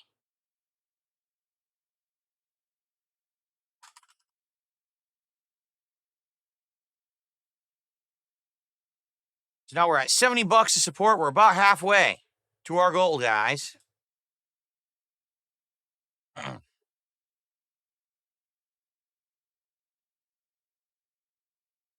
Donatello is currently the least popular. Oh, yeah?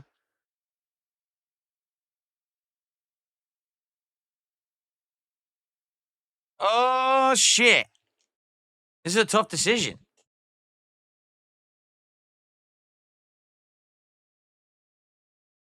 There's no 3,000 point bundle. Are you kidding me? There's no 3,000 point bundle. Why would there be? Because that's what I need.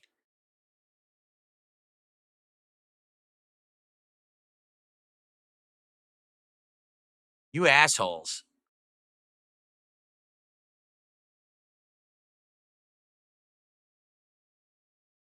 Of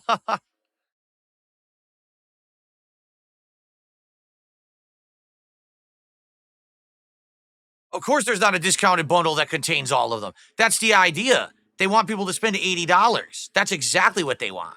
They know what they're doing. They nickel and dime the shit out of you, dude. Buy through Game Pass, it's cheaper. I am in Game Pass right now. I mean, I'm booting the game through Game Pass. How would I buy it through Game Pass?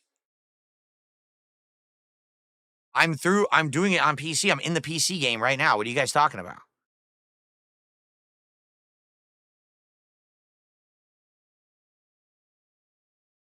Are you saying to actually do it through the Game Pass app itself instead of the game? Let me try that.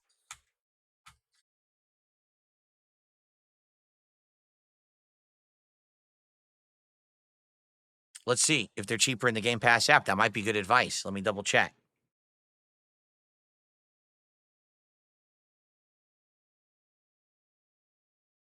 There is a discount with Game Pass. They're right.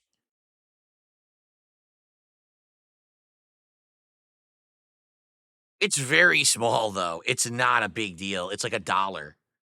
I mean, it's still something, but it's a very small discount.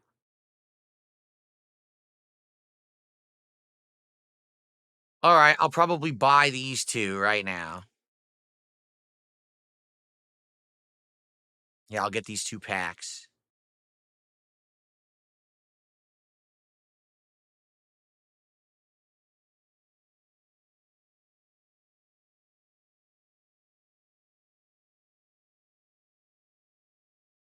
Okay, hold on.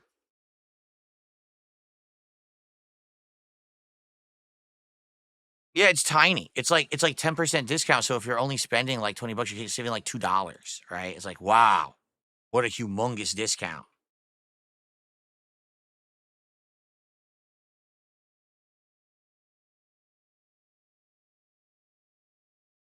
Okay, so I'm gonna buy these two. This one here.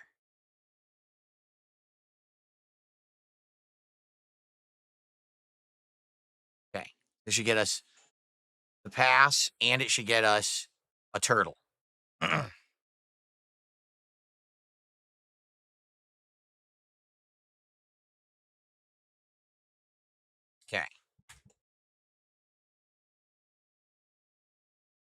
Go.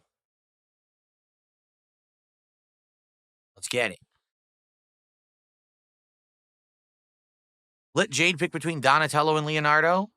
I could. I don't really mind. I don't really care either one. A poll just got put up. Which turtle is best? Turtle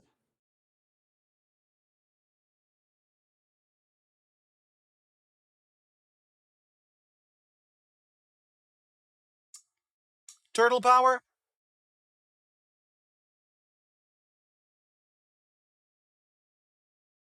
I'm booting it up again to get this stuff. Jade, what do you think? We can't get Michelangelo. But who do you think I should get, Jade?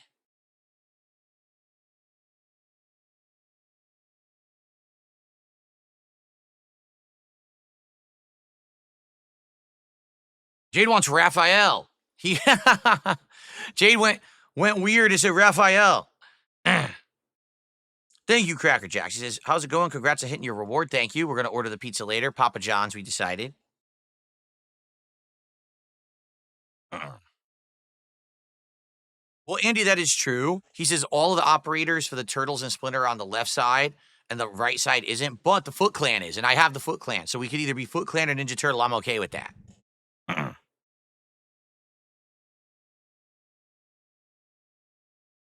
All right, so first of all, I'm buying the pass right now. Here we go.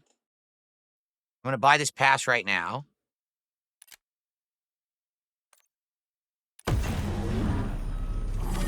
Teenage Mutant Ninja Turtles. Teenage Mutant Ninja Turtles. Now, how does it? Wait, buy 2 rewards. What? You can buy the rewards? I didn't know you could buy rewards. So if I don't finish the pass, I could spend some extra money to get it anyway. Buy 12 rewards. 900. You just buy them by default. Well, obviously, I want to see how many I'll earn first. And then I'll probably end up, because I want Splinter. So maybe by the end, I'll spend a few bucks to get the ones I don't unlock. Yeah.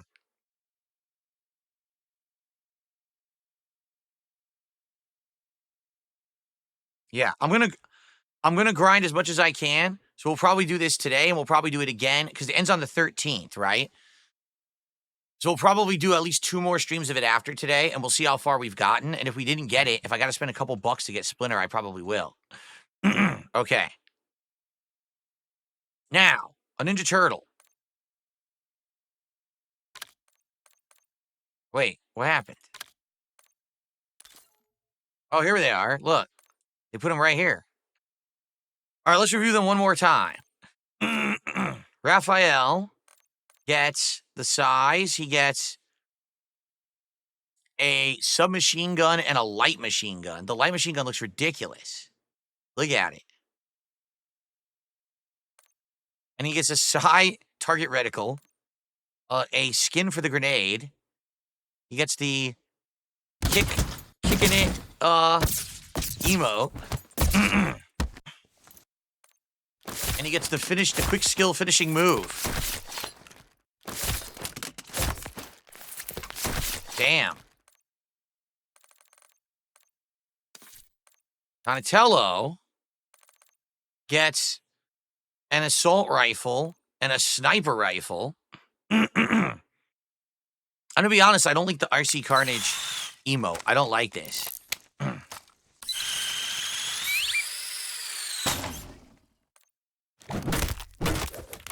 I do like this. I do like that animation. He gets a keychain, a Ninja Turtles keychain, rather than a targeting reticle. Okay. So Leonardo gets the swords. Out of all the melee weapons, I think the swords are the one I like the most. And then he gets an assault rifle. And he gets a submachine gun. Why is Leonardo's submachine gun purple? Did they F this up? I think they did. Shouldn't it be blue? I feel like it should be blue.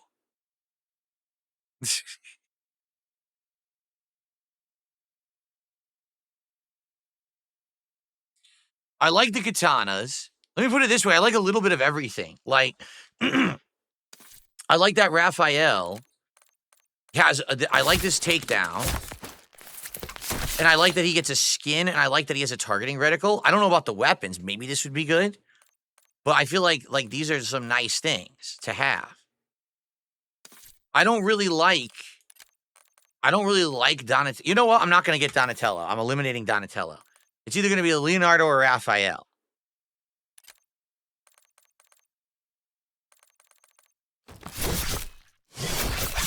All right, I'm going to get Raphael. I'm going to be different because everyone says that everyone bought Leonardo. So I'm going to buy Raphael. There you go.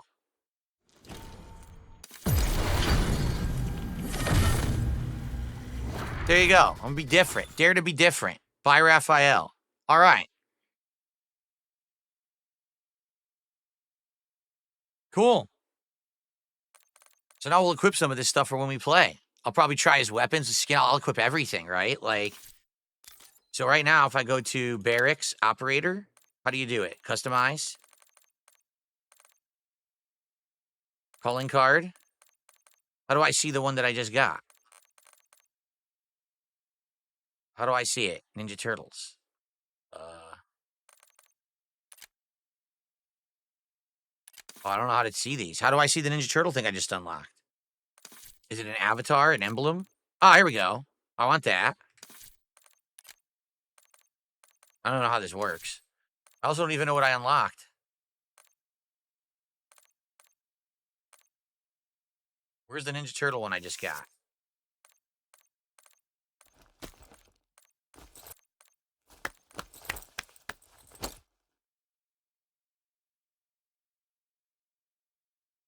Where is it? Here it is. Kicking it. Okay, cool. That's cool.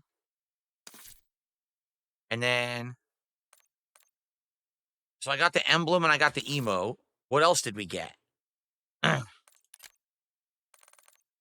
scrolled over it. Where's the Ninja Turtle thing?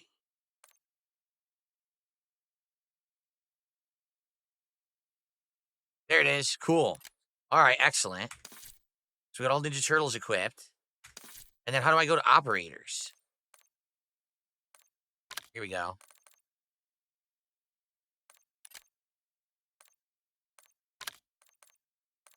Finishing move. Where is it? There's a ton, huh? Come on, put me in. What just happened? Time to get to work. Batter up? No. Sensei support? No. Where's the one I just got? Quick skills. Come on, put me in. That's it. Quick skills. That's it, right? Okay. Nice. So it's all unlocked. And on this side, see, on this side, I'm a foot soldier. All right, so I'll do the loadout when I actually play, because I do want to try these weapons. Oh, this is great. I can use the weapons freely. Look, for the daily challenges today. All right. Well, guys, Ninja Turtle Fest is about to begin. Thanks for watching. I know the podcast was long because we got that set up. We're going to get started. Thanks for watching. And tomorrow, I'll tell you all about how it went. I'll tell you about Indies Night. It'll be a great show tomorrow. I hope you'll join me. Thanks for watching the Level 1 podcast. Sorry I went long. It's pizza time and turtle time. Let's do it. Very nice.